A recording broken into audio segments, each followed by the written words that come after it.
Assalamualaikum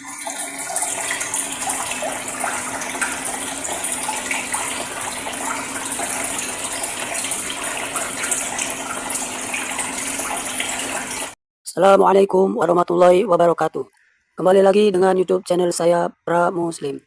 Pada kesempatan video kali ini saya akan menayangkan video kunjungan Bapak Anies Baswedan beserta ibundanya ke rumah Ustadz Abdul Somad. Berikut untuk videonya. Bismillahirrahmanirrahim. Assalamualaikum warahmatullahi wabarakatuh. Memang cantik batu manikam. Batu manikam dibeli di Taluk. Dari bunyi sambutan salam, nampaknya jamaah ini terlalu khusyuk.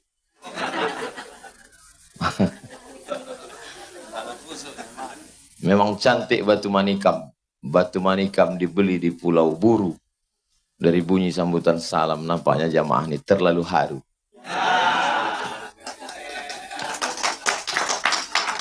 Memang cantik batu manikam. Batu manikam dibeli di Kota Batak. Dari bunyi sambutan salam, nampaknya jamaah ini belum dapat kue kotak. Jadi orang Melayu itu kalau saya perhatikan, kita kalau pertama ketemu itu kan kesannya tegang. Apalagi kalau tidak terbiasa berdiskusi kan. Jadi cara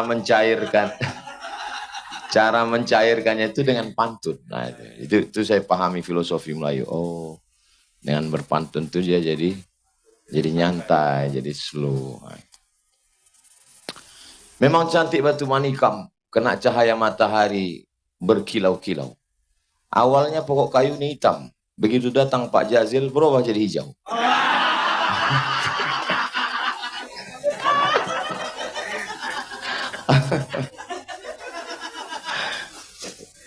Belum saya rasanya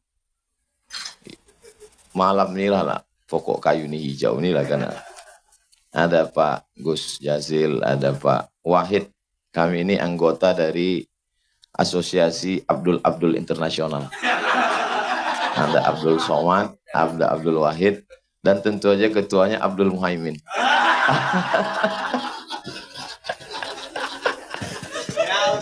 Kelihatan itu asosiasi paling banyak anggotanya itu nanti.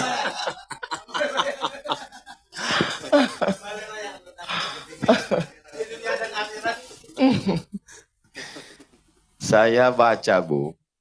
Saya selalu WA dengan Ibu. Sejak saya datang ke rumah Pak Anies, Mas Anies.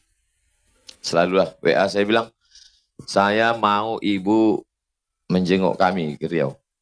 Jadi malam ini niatnya sampai. Alhamdulillah. Saya bilang, Ibu lihat kami di Riau. Ibu pun selalu bilang, iya nanti saya datang. Nah, malam ini niat itu sampai. Itu maka Ibu didudukkan. Mudah-mudahan tertulis di atas pintu ini rumah Omak. Omak itu bahasa Melayu artinya ibu. Saya manggil ibu saya Omak. Jadi memang saya bilang sama beliau hari Sabtu tanggal 16 Maret 2019 di depan itu. Rumah ini waktu itu belum siap. Mak, nanti kalau rumah ini siap, Mak tinggal di sini. Terus dia bilang, kau tinggal di mana? Aku nanti ku cari rumah di depan. Kenapa kau tidak mau di sini? Karena kalau aku di sini dengan istriku, dengan emak, nanti emak merasa menumpang di rumah aku. Jadi emak jadi tuan rumahnya, aku dengan istriku nanti datang sebagai tamu. Ketawa dia, oh hari Sabtu. Hari Ahad saya pergi ke Madura, hari Senin beliau meninggal. Nah jadi rumah ini, kalau ditanya orang, tak ada yang tinggal. Jadi semua tamu adalah tamu emak. Allah Subhanahu wa Ta'ala berkehendak lain, ibu saya meninggal. Dan kalau Allah cabut satu nikmat dari kita, maka sesungguhnya kita tidak terlalu larut dalam kesedihan karena diganti Allah dengan yang lebih banyak. Kalau kita memandangnya dengan pandangan syukur. Saya dapat emak, ibu saya, Umi, dari Jombang. hadir malam ini. Saya tidak pernah minta datang, saya nggak nyuruh datang, saya nggak ada nelpon. Tapi memang rupanya relawan Amin luar biasa. Beliau militan datang. Datang dari Jombang. Ada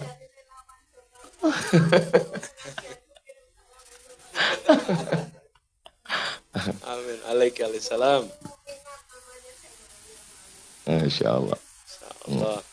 Jadi yang hadir malam ini Mas Anies memang kita tidak kasih tahu. Besok begitu fotonya, ini barulah mereka kok nggak ngasih tahu. Saya udah siap jawabannya. Saya bilang yang ngundang kan Ustadz Henry. Saya nggak tahu menau. Saya udah limpahkan semua. Saya nggak tahu Ustadz Henry. Saya bilang. Mana Ustaz Henry?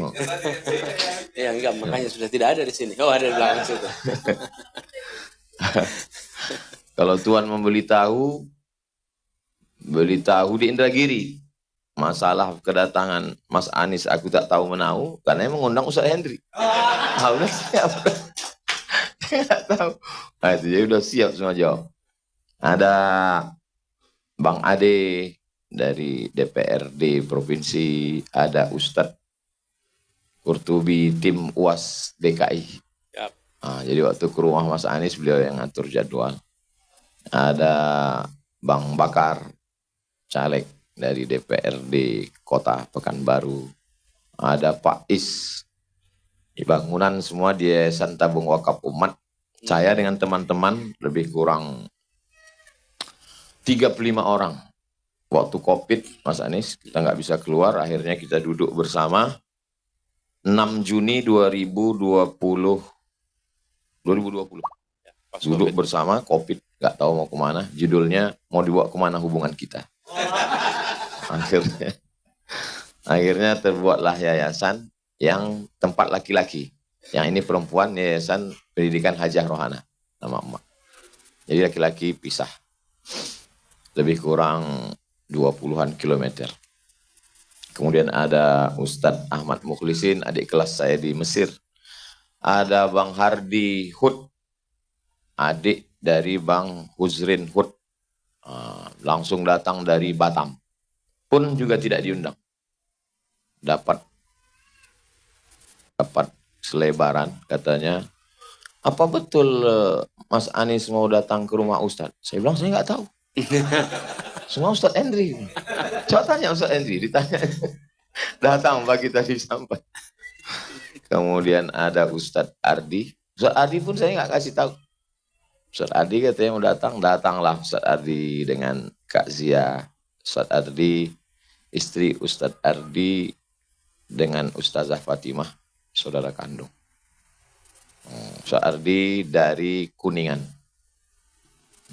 Tempat yang kalau bulan Idul Adha kan selalu dikasih tahu, jangan sembelih sapi dari Kuningan. Agak susah nyembelihnya ya. Ini saya sebetulnya Bukan Mas kuningan, bahan kuningan.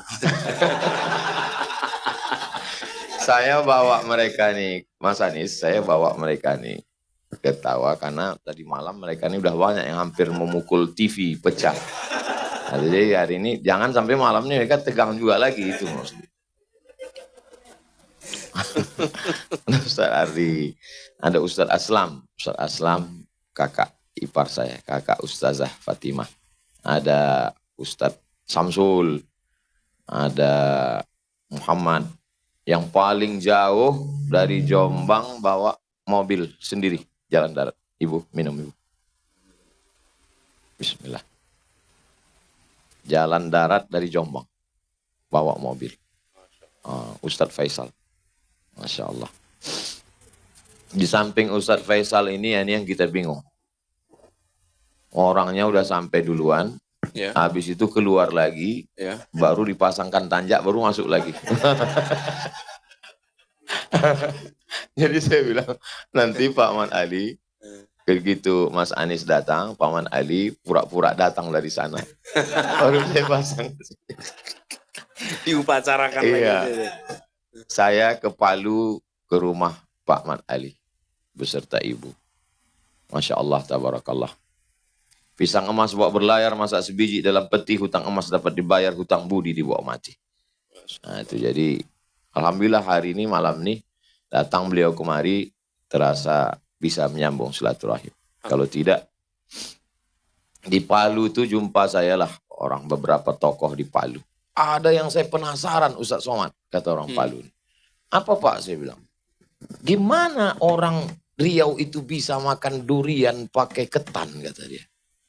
Saya bilang, saya nggak tahu, selama ini saya begitu biasa. Bagi kami aneh itu, kata dia. Terus saya tanya lagi, gimana Bapak orang Palu bisa makan daun kelor, saya bilang. Tempat kami itu untuk ngusir hantu, saya bilang. Jadi memang kalau kita nggak kenal tuh banyak keanehan-keanehan. Tapi ternyata kalau udah kenal lama, Masya Allah. Yang di samping Pak Ali itu Ustadz Alnof Dinar namanya. Dinar bahasa Arab, uang emas. Memang sengaja beliau dipilih jadi ketua yayasan supaya yayasan itu terjaga. Karena beliau uang emas. Kemudian ada Ustadz pimpinan Pondok Pesantren Nurul Azhar yang laki-laki itu Dr. Hanafi. Adik kelas di Mesir. Di samping Ustadz di samping beliau Pak Mahmud. Pak Mahmud ini sebenarnya orang dari apa tuh Yogyakarta tadi? Bantul. Ya, sebenarnya saya ini orang Bantul, tapi karena sudah lama di Riau, sudah nggak kelihatan lagi Jawanya. Cuman kalau ditanya dari mana? Bantul. Bantul. Nah, itu di samping beliau Maulana. Kami manggil Ustadz Maulana. Beliau tamatan dari Karachi, Pakistan. Hafal Quran. Jadi kalau begitu bentuk pecinya Pak Anies, Mas Anies itu 30 juz. Kalau begini, ini juz 30.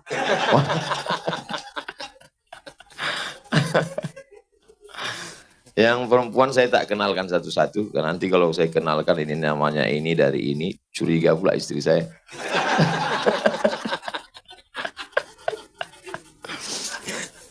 Jadi gimana? Bisa dibilang malam ini santai kan? Nah, kalau Tuan pergi ke pantai, jangan lupa menangkap sepat. Malam ini kita santai karena bukan acara debat. Santai aja, jangan terlalu serius sekali. Nggak usah terlalu serius, malaikat maut dekat. Gimana ceritanya Mas Anies bisa di dalam seksi kematian?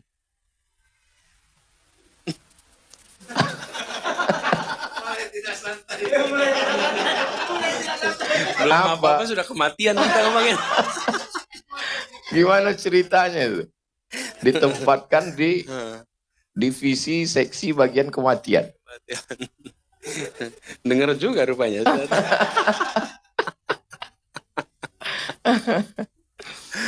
Aduh. Iya.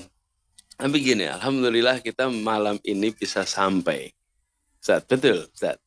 Karena ini apa yang diobrolin sama Mama akhirnya tercapai.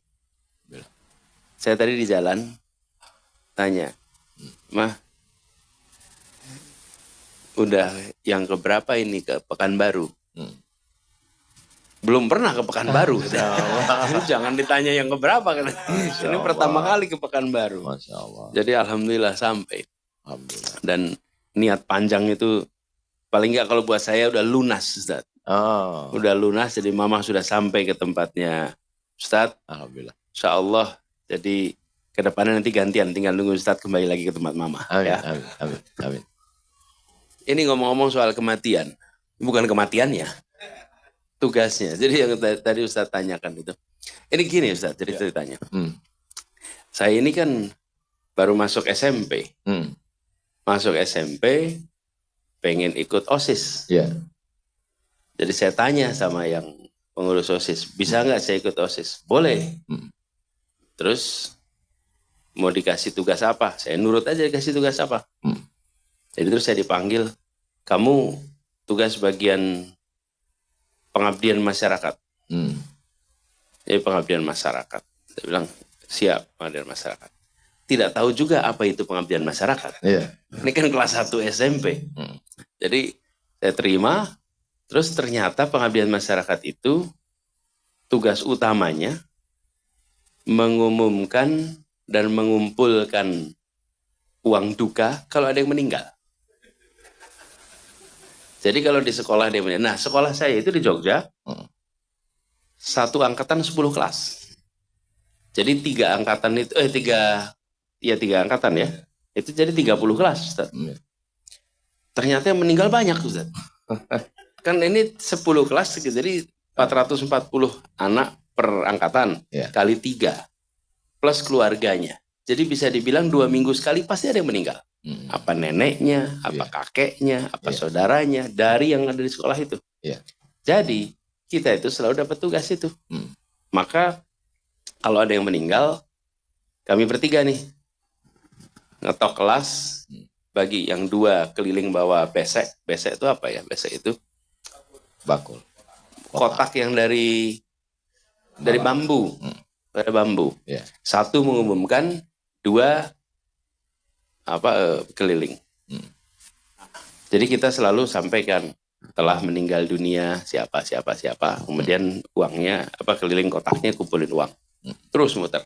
Masalahnya kan ketika kita ngetok itu pengen tahu siapa gurunya. Ada guru yang ketika kita ngetok dimarahin. Kamu bolos lagi. Lah emang ada yang meninggal. Kita tugasnya tugas ngirimin. Terus ketika kita masuk, yang susah itu kalau masuk di kelas 3. Kelas 3, kita kelas 1. Jadi begitu masuk, tok, pintu dibuka, belum ngomong, sekelas sudah bilang, telah meninggal dunia. Jadi saya bilang, saya ini wajah kematian di sekolah itu. Kalau dia datang berarti ada kabar duka. Berarti ada kabar duka. Tapi di antara semua pengurus OSIS, di antara semua, kita ini yang paling sering masuk ke kelas, paling sering harus ngumumkan. Awalnya kan kira-kira gini, Ustaz, pegang kertas itu, bergetar kan? Namanya juga kelas 1. Lama-lama udah santai. Udah santai, sudah tidak lagi ada getaran itu. Udah biasa ngadapin orang. Udah biasa ngadepin. Yang mati lagi. Terus kalau ngadepin itu dibully. Jadi bekal untuk menghadapi bulian itu dimulai SMP kelas 1. Iya. Kira-kira gitu. Di sini kita dapat rahasianya. Jadi malam itu. Jadi kita dan dibully itu ya anak-anak itulah begitu. Jadi waktu itu lumayan. Jadi antara kita semua yang jadi pengurus OSIS, yang paling pengalaman public speaking cuma 3 anak ini. Anak kelas 1 yang jabatannya paling tidak penting dalam struktur OSIS, tapi yang paling sering ketinggalan pelajaran, paling sering bolos, paling sering pinjam catatan, dan itu artinya apa? Latihan persuasi pinjam catatan. Loh kan kita harus pinjam catatan kan? Latihan persuasi. Yang kedua, latihan menghadapi ketinggalan pelajaran. Yang lain itu pelajaran aman, itu sekali muter saya setengah hari itu hilang. Belum lagi ke rumah duka. Jadi sesudah itu yang kita tidak rasakan, tidak tahu hikmahnya, kita itu paling terbelakang, paling sering pinjam catatan, paling sering kehilangan waktu, sehingga paling sering berlatih untuk mengejar dari yang lain. Berlatih menghadapi orang, berlatih kena bully, berlatih.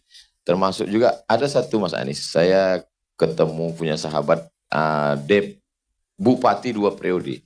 Jadi saya tanya, apa modal Bapak kampanye? Kata dia, saya Pak Ustadz sering ngelihat orang mati. Kalau ada orang meninggal itu sangat berkesan. Saya yakin yang dulu-dulu itu berkesan juga itu. Yang dulu diumumkan itu dia merasa berkesan. Dan kata dia, kalau saya ngelihat ada orang ramai Pak Ustadz, saya datang. Takziah. Datang, apakah takziah atau walimah. Pernah satu hari dia lihat ada pentas tenda seperti dia datang, dia kasih tahu, mohon maaf tuan rumah, saya terlambat datang, mohon maaf atas keterlambatan saya, udah selesai kata sambutan, terus yang tuan rumah bilang, mohon maaf Pak, pestanya besok.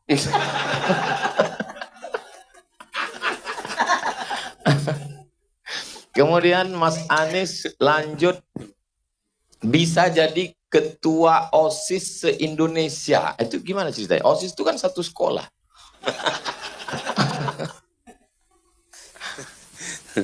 Ini ya, jadi flashback ini kita nih.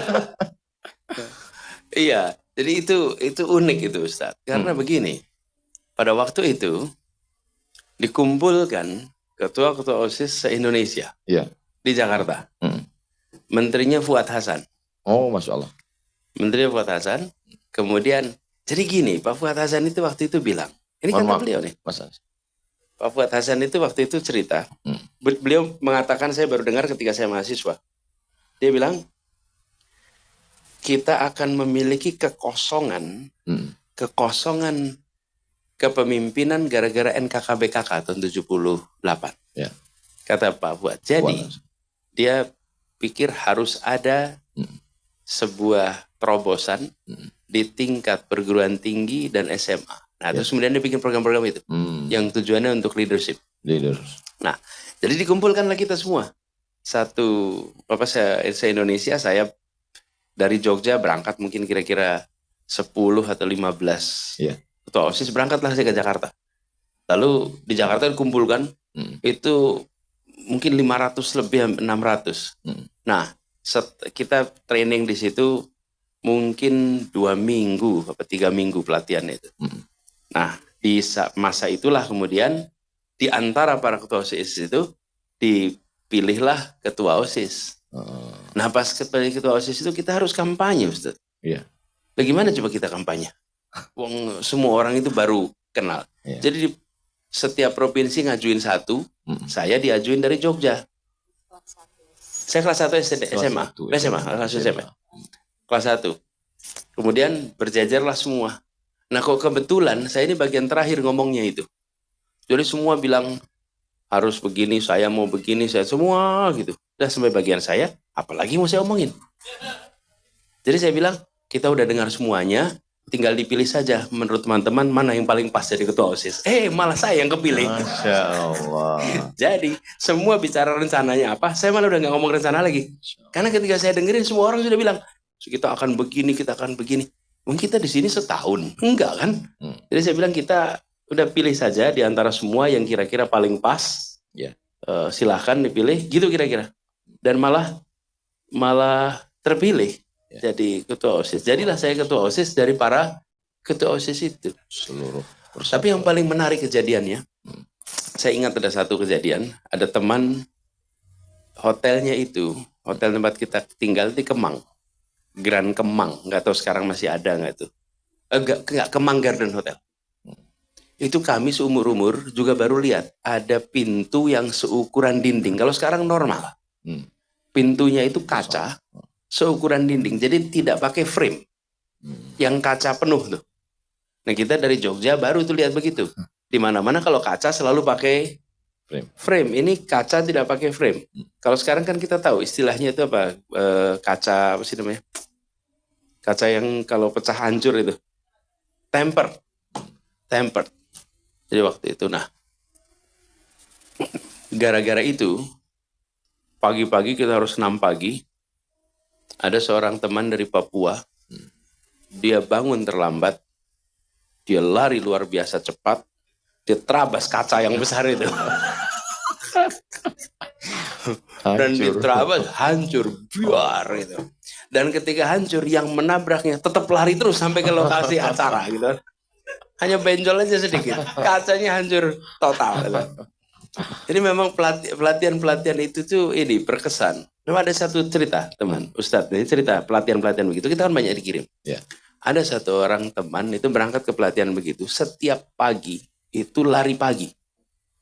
Setiap pagi. Jadi lari pagi dilatih oleh tentara. Terus setiap hari lari. Ini kira-kira berseratus, terus gantian suruh mimpin. Tiap pagi ini yang lari pagi kan mahasiswa. Mahasiswa ini kalau suruh lari pagi kan agak berat, Ustaz. Tapi dikerjakan terus. Satu ketika teman saya ini disuruh mimpin, kau yang pimpin pimpin larinya, siap. Jadi dia bilang, oh wah gak gitu kan lari. Ya. Terus dia mimpin lagu, lari pagi, semua pasukan, lari pagi, tiap hari, semua sepasukan. Aku bosan, sepasukan aku bosan, mau mati. Itu sampai tentara yang melatihnya semuanya ketawa kepegel-pegel. Dan habis itu semuanya dihukum push up. Ya. Lalu dia di ujung donor darah 2 pak, yang lainnya 1. Kena. Jadi itu era kita banyak latihan-latihan. Dan pengalaman saya itu jadi ketua OSIS itu yang unik. Masya Allah. Di SMA bisa jadi bisa keluar negeri, biasanya kan S1. Bisa SMA keluar negeri itu gimana ceritanya Mas Anies? Nah itu saya punya, memang ada kepengenan, ingin ikut pertukaran pelajar. Ya. Saya ingin waktu itu kelas 1. Nah ini ada ceritanya Ustaz waktu itu. Ya. Saya kelas 1, saya ingin ikut pertukaran pelajar. Lalu saking kepengennya itu saya pokoknya cari info gitu. Satu ketika lagi di sekolah, saya ada pertemuan, saya tanya si A di mana gitu. Ya. Oh dia lagi ikut tes AFS. Wah saya kaget betul. Kok bisa saya kepengen ikut AFS? Ternyata hari ini hari tes. Jadi saya berangkat ke lokasi tesnya itu. Ya. Sampai ke lokasi tesnya udah mulai. Dan ketika tesnya udah mulai, saya bilang saya ingin ikut. Nggak bisa, udah selesai, udah berjalan tesnya ini. Dan ini udah babak kedua. Babak kedua itu maksudnya pagi tadi udah ada tes, ini baru yang siang. Ya. Wih, itu rasanya dingin sebadan. Karena keinginan yang sudah lama, ternyata saya salah informasinya dan tidak tahu kalau ada ujian. Terus orang itu tanya, namanya Mas Safrin, saya masih ingat. Dek, kelas berapa dek? Saya kelas 1. Oh, tahun depan. Wih, itu lega sekali saya. Alhamdulillah. Nah, sesudah itu saya siap-siap tuh. Tahun depan saya ikut. Alhamdulillah ikut seleksinya di Jogja. Agak banyak yang daftar waktu itu. Ya. Ketika semua selesai seleksi, terpilihnya cuma 3 orang. Alhamdulillah saya 1 dari 3 yang berangkat. Kelas 3. Kelas 2. Kelas 2. Kelas 2, Itu kemudian saya memang berangkat. bukti-bukti ada ya? Ada. Foto wisuda juga ada, Pak. Nah, daripada bicara di belakang bagus dia.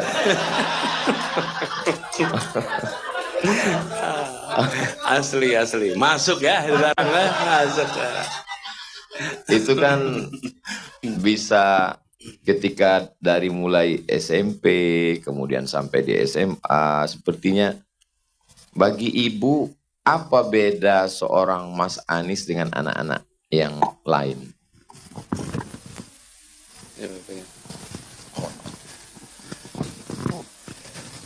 Jadi Anies sejak kecil itu agak bandel.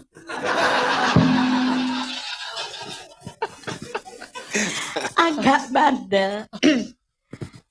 Tapi nggak cengeng. Oh. Jadi ketika barangkali ini terbawa sampai sekarang nggak cengengnya itu. Suatu ketika saya akan memandikan dia, lalu ternyata tangannya itu melepuh kena panas. Ya masih kecil 2-3 tahun lah, 3 tahun barang 3, 4, 5 tahun gitu, masih kecil. Lalu ketika saya tanya kenapa ini tangannya, kena metrika katanya. Bilang setrika aja masih belum bisa. Bilangnya metrika. Jadi dia itu agak bandel, gak gampang nangis sejak kecil. Ya barangkali sampai sekarang itu kena setrika, panas. Kalau anak kecil lainnya kan barangkali udah nangis. Kalau dia itu enggak gitu. Barangkali itu terbawa sampai sekarang, biar dibully, biar apa. Allah. Jadi kita dapat rahasia semua malam ini, inti-inti. Itu kan ibu profesor, kemudian Bapak dosen Fakultas Ekonomi, dosen dengan dosen. Gimana Ibu bisa mendidik anak? Karena banyak juga, mohon maaf, berhasil di kampus, tapi ketika anak, na'udzubillah, gimana Ibu bisa, gimana cara Ibu mendidik? Serius atau Saya yakin kan sekarang orang-orang tua kan lagi nonton kita. Walaupun malam nih kita nggak live. Karena kalau kita live nanti pintu tuh banyak orang datang. Nanti setelah ini mereka nonton. Oh gitu ternyata mendidik anak bisa mandiri, bisa keluar negeri, bisa tidak cengeng, bisa tidak mesti. Kan sekarang nih orang banyak. Penyakit yang dikhawatirkan orang tua bukan kemiskinan, bukan, tapi ada penyakit anak tidak bisa mengikat tali sepatunya sendiri. Nah, karena baru ngikat, baru ngelihat udah diikatkan. Baru ngelihat makanan udah disuapkan. Difasilitasi hidup. Gak usah lah kita teruskan, ini bahaya.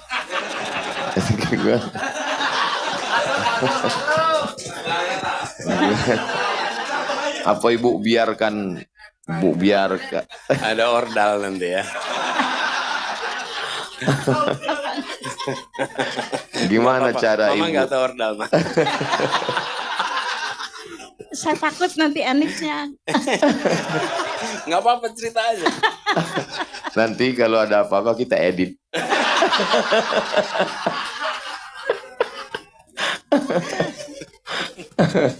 Ya itu tadi itu bahwa apa supaya tetap bandel barangkali sampai besar. Memang kami itu tidak memanjakan. Iya. Tidak memanjakan dan memang sejak kecil barangkali kami itu perhatian. Iya.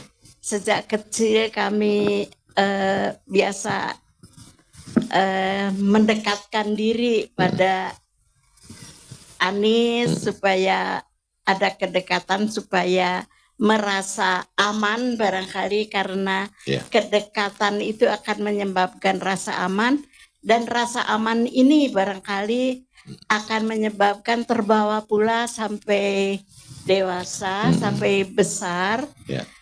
Dan itu barangkali juga ekstrapolasinya nantinya bahwa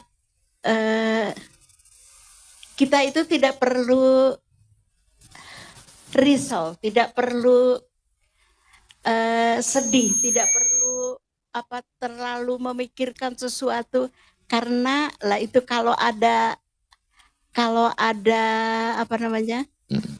ada yang bisa melindungi, kalau ada yang bisa memberi kasih sayang, itu juga barangkali ekstrapolasinya kepada Allah.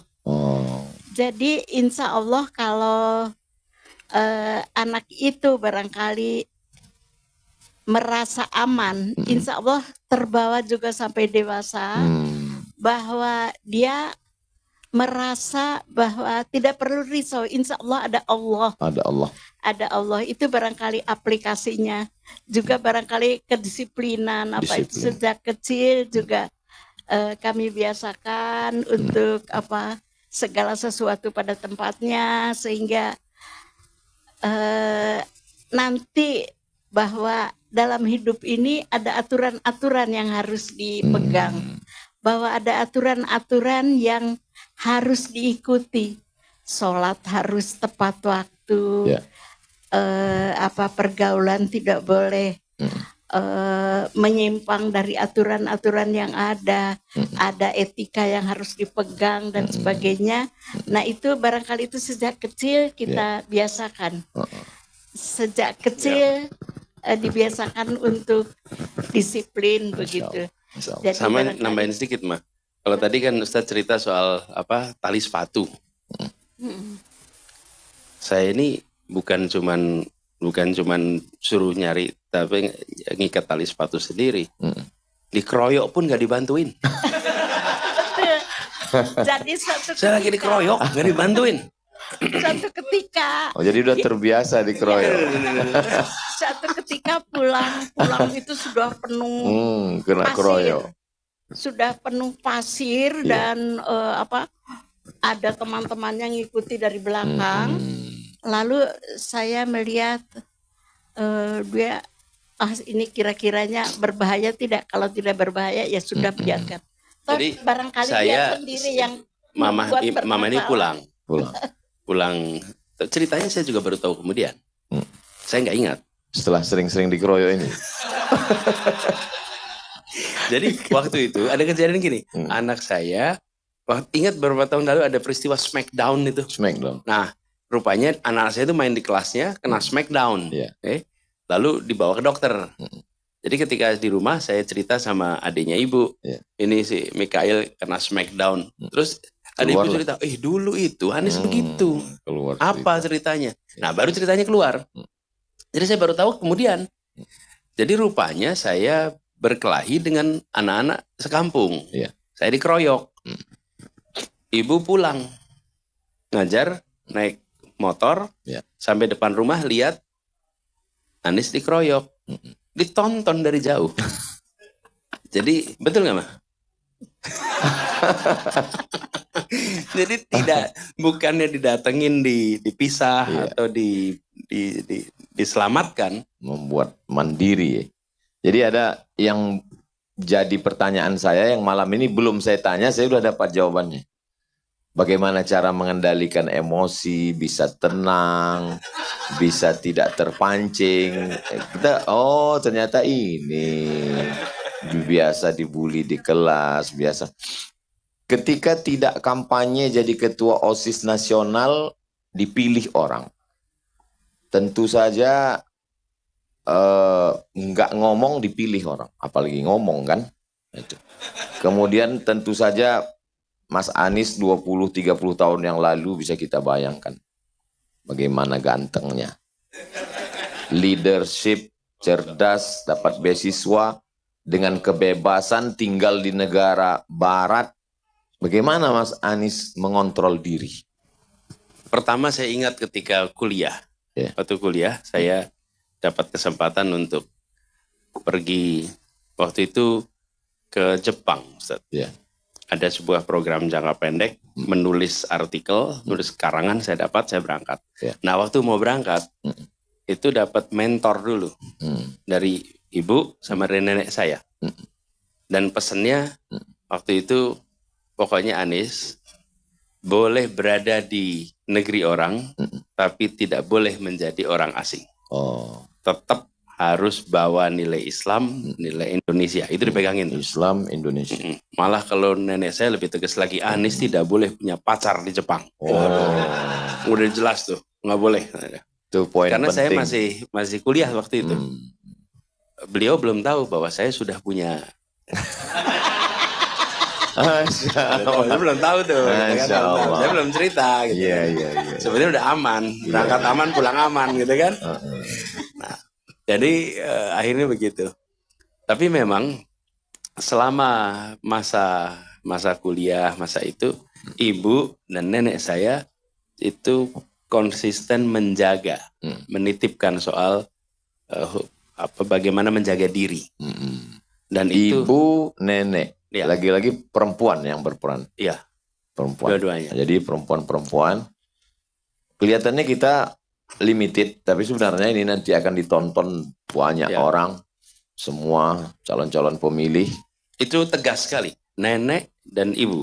Itu menjadi, dan ibu tegas, mana yang boleh, mana yang tidak boleh, nggak ada kompromi, tegas tuh. Jadi ketika pergi pun, saya SMA di Amerika, itu selalu terbayang pesan itu. Dan sesungguhnya makin jauh dari rumah, perangan saya nih, makin jauh dari rumah, makin tidak berani kita melanggar pesan ibu. Betul. Walaupun sangat bebas. Karena kita justru berada di tempat yang kita ingat terus sama orang tua. Coba kalau kita di sini, kita orang tua ya biasa-biasa aja. Tapi begitu kita berada di tempat yang jauh, maka ingatan atas ibu itu malah 24 jam. Jadi kalau selama di Jepang, Amerika aman ya? Alhamdulillah. Soalnya beberapa tahun yang lalu saya ada beberapa kepala daerah kan ada juga yang saya support dalam kampanye. Terus dia ngadu. Aduh gawat nih Pak Ustadz. Kenapa saya bilang? Cewek-cewek yang saya lama didatangi bin semua. Cewek-cewek yang apa? Cewek-cewek yang lama didatangi bin semua. Banyak Pak, saya bilang. Lumayan juga Pak Ustadz. Jadi saya mendengar itu udah aman. Saya dari Jepang ke Amerika semua sudah, Ya. Masya Allah. Boleh kalau mereka mau kirim petugas mengira, silakan.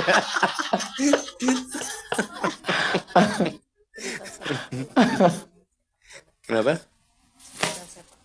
Ya, yang mana coba boleh? Oh iya. Nah ini Mama cerita tadi. Saya ini Ustaz, waktu masih kecil tuh pengen punya sepatu sepak bola. Sepatu sepak bola. Ibu bilang sepatu sepak bola ini nggak usah beli di toko karena pakai pul. Pul itu yang tajam-tajam itu. Iya, tapaknya itu. Jadi kalau pakai pul nanti takut nginjak anak. Kaki kena. Nginjak orang. Izin.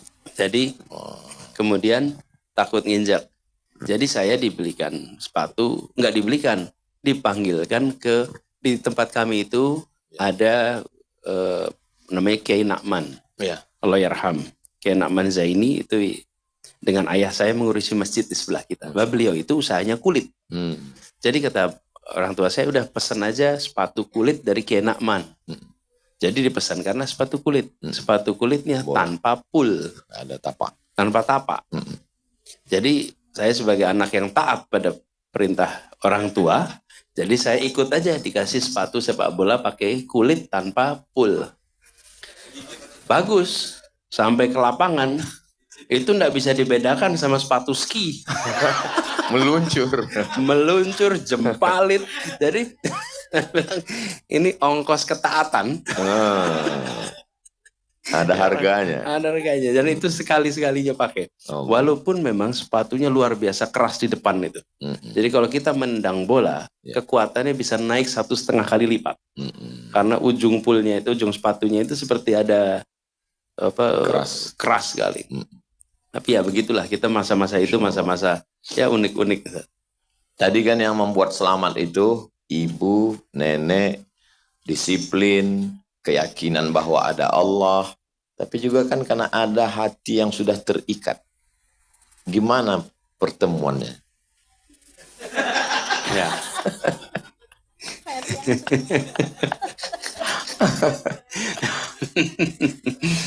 Sebentar, sebelum masuk ke situ. Saya mau cerita dulu sebelum masuk ke situ. Saya masuk itu. Jadi ini yang soal orang tua, nenek. Ini betul sekali. Saya merasakan ibu ini perempuan-perempuan hebat kalau buat saya. Ibu saya, nenek saya. Apa? Saya ini ketika kecil dibawa oleh mereka ke dalam pertemuan-pertemuan mereka. Ibu kalau ngajar saya sering diajak. Ayah kalau mengajar saya sering diajak. Ibu rapat saya diajak. Ayah rapat. Nenek saya rapat diajak. Kakek saya rapat diajak. Jadi saya ini cucu di rumah satu-satunya untuk kakek nenek saya. Kakek nenek saya itu cucunya banyak, tapi tidak ada yang serumah. Saya serumah. Karena sekitar satu rumah. Sehingga saya ini dapat kesempatan untuk ikut macam-macam yang kita sendiri belum tahu sebetulnya, Ustaz. Belum masanya. Belum masanya. Dan sebetulnya kalau ditanya apa isinya juga tidak tahu. Tapi bersyukur betul itu membiasakan untuk ketemu dengan orang, ketemu dengan yang baru, dan belajar dari bagaimana mereka berinteraksi. Sesuatu yang saya syukuri di kemudian hari. Tapi pada waktu itu hanya ada bosan. Sekarang bayangkan, Ustaz, kalau saya usia 5 tahun, 6 tahun, terus diajak ke ruang kuliah. Ayah memberi kuliah, ibu memberi kuliah. Gimana rasanya sebagai anak di situ? Cuman duduk, nggak apa-apain. Itu kan sesungguhnya tidak melelahkan buat anak yang ikut. Tapi ternyata itu jadi pengalaman yang ada persiapan yang luar biasa, luar biasa. Dan lalu ibu itu bantu juga untuk ya kebetulan pada masa itu saya SMA, kuliah itu sebelum ketemu Ferry ini ya lumayan banyak yang ikut sama-sama kegiatan. Ya. Nah, Ibu selalu memberikan pesan. Jadi hati-hati kalau berhubungan dengan perempuan. Ya. Kalau memang belum siap, jangan membuat komitmen apapun. Karena nanti kemudian kalau membuat sesuatu dan tidak jadi, Ya. maka kecewa. Kalau padi katakan padi, jangan kami tertampi-tampi. Kalau jadi katakan jadi, jangan kami ternanti-nanti. Nah, Ferry ini kuliah di psikologi, Ya. saya di ekonomi. Kemudian kosnya dekat rumah Ya. di Jogja. Ya. Dari situlah awalnya. Kemudian banyak interaksi. Pada kesempatan Bapak Anies Baswedan dan ibundanya bertemu dengan Ustadz Abdul Somad, di sini bertujuan hanya untuk bersilaturahmi. Dan di sini juga Bapak Anies Baswedan berbincang-bincang menceritakan masa lalunya terhadap Ustadz Abdul Somad. Mungkin itu saja video yang dapat saya tayangkan. Jika video ini bermanfaat, mohon dibantu subscribe, komen, dan like. Terima kasih. Assalamualaikum warahmatullahi wabarakatuh.